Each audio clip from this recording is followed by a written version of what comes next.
Hello everyone.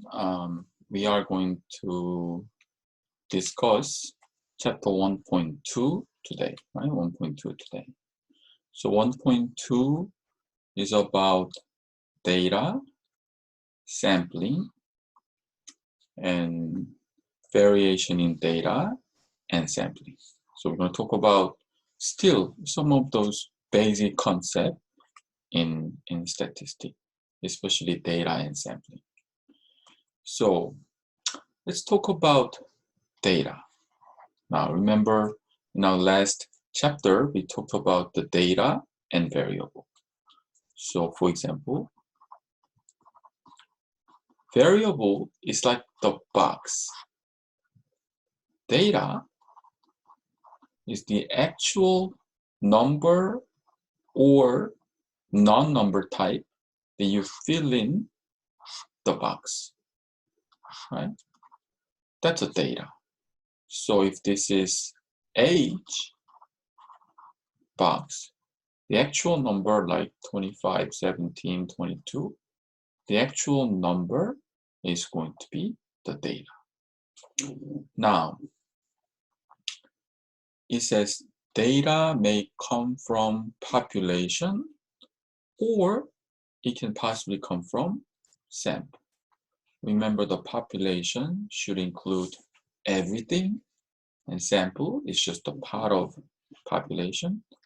And for data, they usually use lowercase alphabet to represent the data value, right?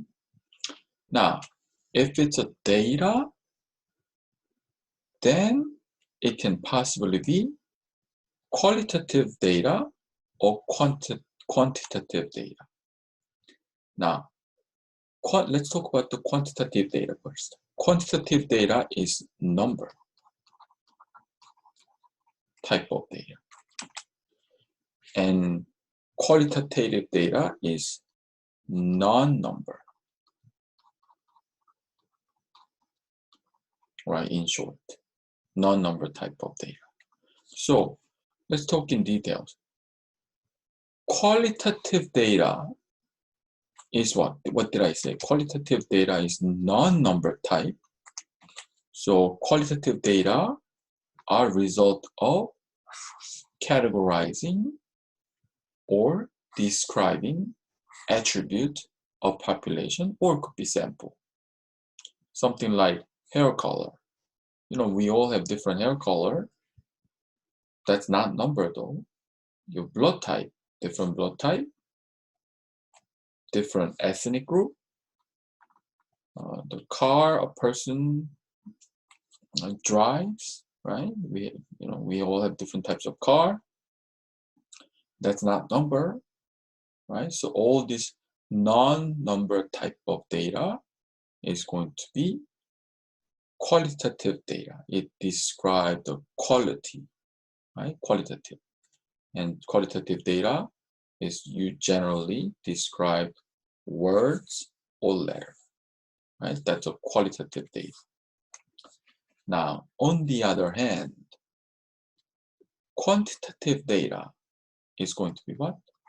Always number type of data, right? Always number type of data. So, could be money, could be purse rate, or weight, or number of people living in town. All those things is going to be number type. If it's a number type, then it's going to be quantitative data, right? Okay, so quantitative, number type of data, right? Okay, if it's a quantitative data, then it could also categorize into discrete or continuous. Discrete or continuous. So what is discrete and what is continuous? Well, discrete type of data are result of counting, not measuring, but counting. For example, you are interested in a student size in a different class. What do? You count the number of students who are in that class, in different classes. When you count it, then it's going to be a number, and that's going to be discrete type of data, right? So it could be number of phone calls that you get, you count them. You don't measure the phone call, right? Something like number of car in a parking garage, you count them. You don't measure them. That's a discrete type of data. Now, continuous type of data is what? Is a result of measuring. So what can possibly measure? You can measure height. You can measure weight, right? You can measure length. Even time that you can measure, right? Those type of measuring type is continuous data, continuous type of data. Another possible explanation for continuous type of data, between any given two data point, you can find million other data point, then that's a continuous type, right? Let me repeat that again. Between any given two, for example, let's say between 1 gram to 2 gram, that's a weight. If it's a weight that you measure, if you measure, then it's going to be continuous time. But between 1 gram and 2 gram, how many different weight can we possibly have? Well, we can have 1.1 gram, we can have 1.2 gram, or we can have 1.22 gram, or we can have 1.222 gram, we can have 1.22222 gram, and you get the idea, right? How many different weight can I possibly have between 1 gram and 2 gram? I can list million others. If you can find million other possibility, then that's a continuous type of data. Right? Okay. However, let's go back.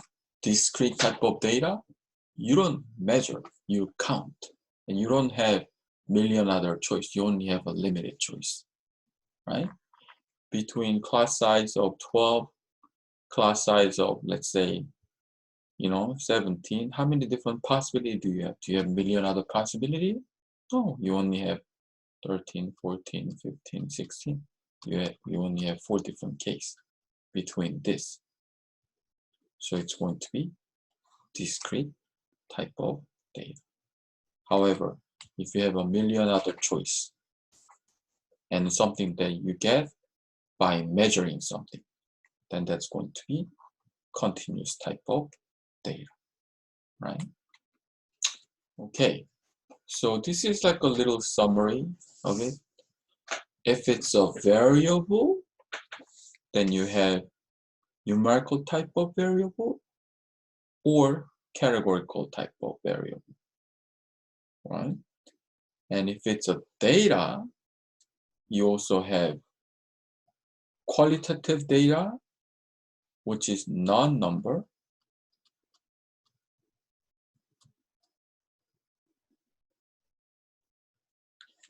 and you can have quantitative data, which is number type of data. Now, if it's a quantitative data, it also categorized in 2 different kinds. One is discrete, another one is continuous. Discrete is something that you count to figure out. Continuous, something that you measure to figure out. That's continuous. Okay. All right. So let's talk about this example.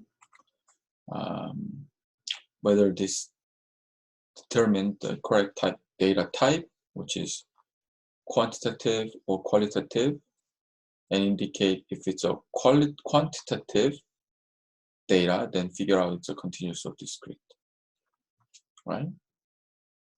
And if it's discrete, often they start with the number of, right? So let's talk about this one. Number of pair of shoes, number of pair of shoes. Now, number of pairs of shoes that you own, is it a number type of result or is it none? How many shoes do you have? Well, let's say you have 5 different shoes. That's a number. So it's going to be quantity or quality? Quantity, of course. It's going to be the quantity.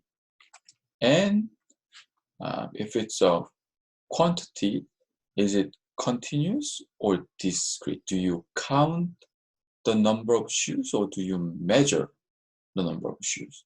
Well, you count them. So it's going to be discrete kind, right? So number A is going to be quantitative and discrete. What about type B, part B? The type of car that you drive. Now, type of car that you drive, is there a number or is it a name? I mean, some car has a number, but at the end, that's a name, right? So brand name and model name. So it's going to be qualitative type of variable. It's qualitative type of data, right? Now, so B is going to be qualitative. Okay, a distance from your home to nearest grocery store. So the distance, is that going to be a number? Yes, because it's number, it's going to be quantitative, right? Quantitative. And because it's number, do you measure the distance or do you count the distance? You measure the distance. If it's measured, then it's going to be continuous type. So C is going to be quantitative and continuous. What about D? Number of classes you take per school year. So how many classes do you take per school year? Is it a number? How many classes that you take? Yes, I take 5 classes, 10 classes, 2 classes. That's a number. So again, it's going to be quantitative data. So do you measure the number of classes or do you count the number of classes? Well, you count them. So it's going to be discrete case, right? Okay. The type of calculator that you use, right? Let's say you use TI-84, TI, 83, all these different, you use even different brand, then it's going to be a different name. So it's not number, it's going to be qualitative data, right? Qualitative data. So that's a qualitative data. What about weight of sumo wrestler? Well, weight of sumo wrestler, is it a number? Yes. So it's going to be quantitative. Do you measure the weight or do you count the weight? You measure the weight. If you measure, then what is it? It's continuous type, right? It's continuous type. Okay. Number of correct answer on a quiz. Let's say you got 5 wrong, or you got 5 right. You got 10 right. What is it? It's a number. So it's going to be, again, quantitative. Okay. Do you count the number of the question that you got wrong, right? Or do you measure? You count them. So it's going to be discrete again, right? So quantitative and discrete. IQ score. IQ score. Now, IQ score at the end is going to be a number, of course. So it's not quality, it's going to be quantity. But do you measure IQ score or do you count the IQ score? Now, if you have an exam type of question, then you count the number of questions that you got right, and that becomes your score, then it's going to be discrete. But if you use some other technique to figure out your IQ by measuring something, then that's going to be continuous. So something like age is debatable. In here, they say it's continuous, meaning you measure your IQ, but it's debatable. That's why it says it caused some discussion. So if somebody said, hey, what if I get an exam question that's not really clear? Well, first of all, you're not going to get an exam question that's not clear. If just in case for some reason that you ever get a debatable question, then I'm sure the both answer is going to be a correct answer. Right?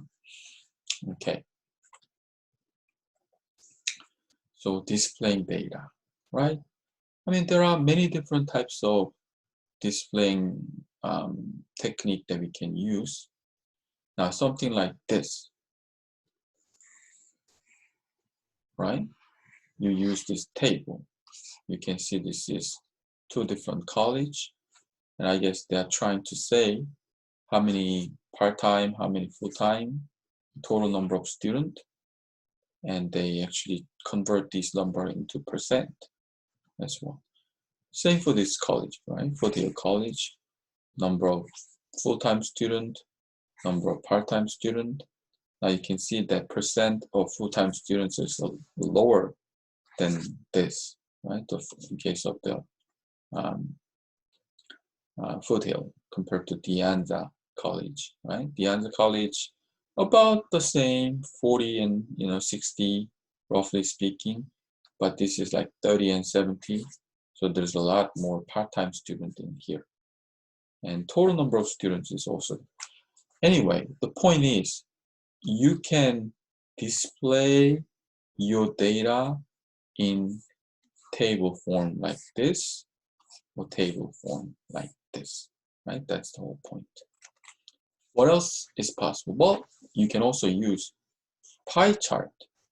I mean, we've seen this one, right? We've seen this pie chart. We've seen it in magazine. We've seen it in newspaper, advertisement, anything that looks like this pie. Sometimes you even have like more portions of the pie that cut off, all that round shape that looks like a pie is called pie chart. I mean, I don't think I'm going to make exam question out of it, but I just want you to know the proper name just in case that you didn't know before. Right?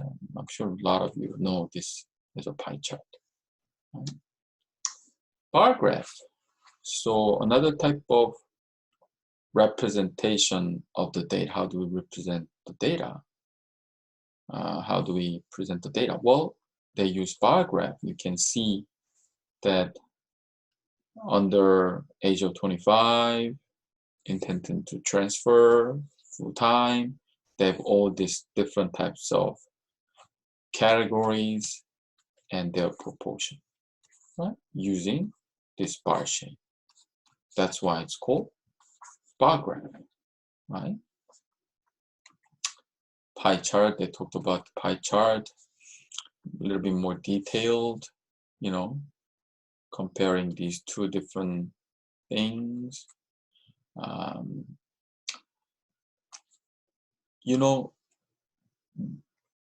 Between this and this, what do you think is the difference between type A and type B? What do you think is it same pie chart? Is it different pie chart? What do you think?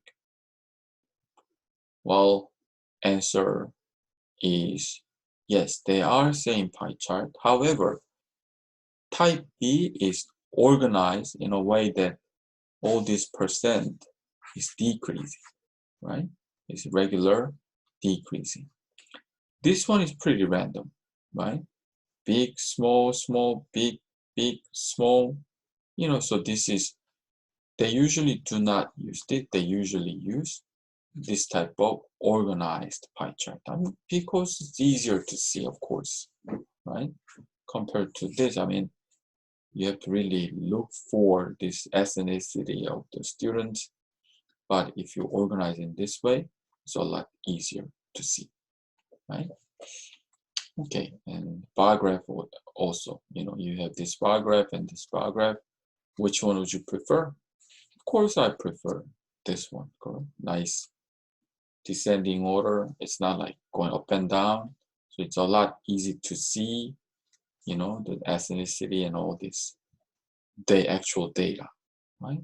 Now, it's not wrong to put it like this, but it's not recommended. You recommend to put in this way so that whoever read this table, the chart, the graph, bar graph, they can figure out the whole data in a better way, best way, right? Okay, sampling. Now we talked about sample and population, right? Say population is the whole thing, and sample is actually within the population. But why do we use sample anyway? Why don't we just use population?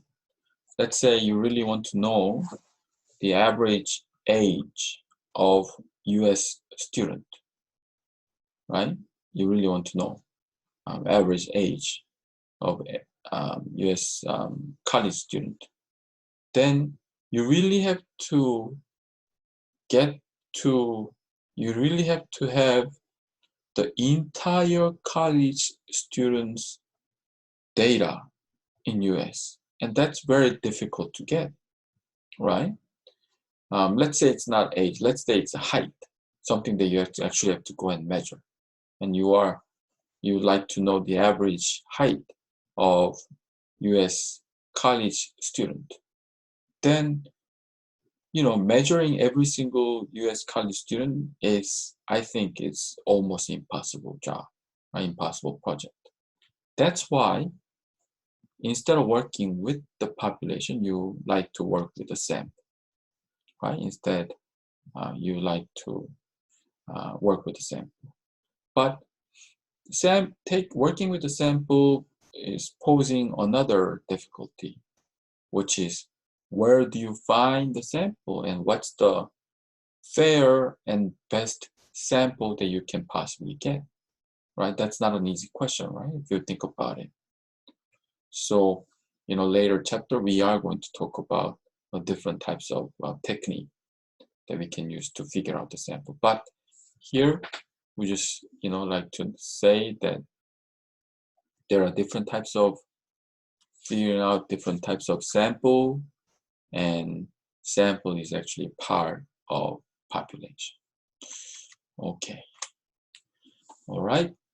That's it for this lecture.